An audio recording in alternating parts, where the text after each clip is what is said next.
Hi, I'm Ann Norris. I'm a teacher at Or Chadash Academy, and today we're going to be talking about Parshat Chayei Sarah. It's one of my favorite of the Parshiot. Not just that we learn more about Sarah's life, but really the sanctity of her Shabbat candles, the miracle that her candles, when she'd light her Shabbat candles, would last a week, as opposed to the short time span that ours last. The challah that she made was always enough to feed everyone, which was also part of the miracle.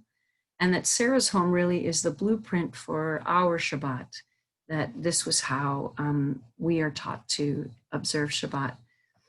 Even though in Chayei Sarah we lose Sarah, she dies, we also meet Rivka. This week the children made clay candlestick holders and then painted them to take home for Shabbat. And they also observed how to work with a well. We created our own little well and pulled water up and out so that they could, which of course happens when Abraham sends his servant to find a wife for Isaac, and he sees Rivka at the well, and she pulls the water for his camels and for him, and he is taken by her kindness.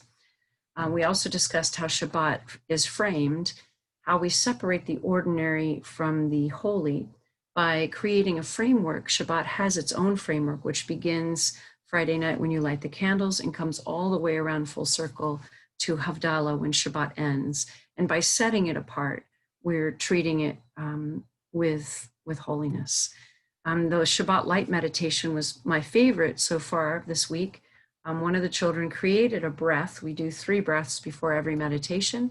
And in this one, she covered her eyes for the breath in, so as if making the bracha over the candles. And then as she blows the air out, the hands come around to show sign language for candlelight, for a light from a lamp or candle.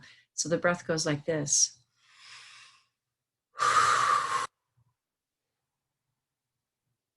The kids really get into making the breaths for each week's Parsha. It puts a concrete feeling to something that is somewhat abstract. We also added the song Bring in the Light by Elana Jagoda. It's a beautiful album. It has lovely songs on it, but this is one of my favorites. We added sign language to this as we learned it. So it says, bring in the light, bring in the light. And then Shabbat is 2 hands over, and then the day is your arm. The days the sun is setting. So it's Shabbat is a 2-part move. So, and there's also Shabbat Shalom is this. So it's your hands go together and they come apart. So this is a little bit how the song goes. You can hear it for sure on YouTube, and it's way cooler to listen to it as it's recorded, but this is how it goes.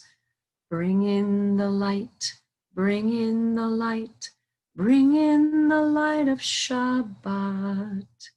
Lahad likner shel Shabbat. I highly recommend this song. I really love it for this week's Parsha. You can also, of course, I know most of you already have sign language for Shabbat. That's a beautiful book and a way to teach it to the children. Signing Savvy is one of my favorite websites. If you want to learn more about sign language, some of the signs for holidays or Hebrew, it's better to Google directly, how do you say this in Hebrew in sign language, because some of the signs that are generic don't specifically refer to Judaism. I hope that you've enjoyed this. I hope you have a wonderful week that's filled with light, and that your Shabbat this week, that your candles glow with the same light that Sarah had for hers, and that you have a Shabbat of peace. Thanks.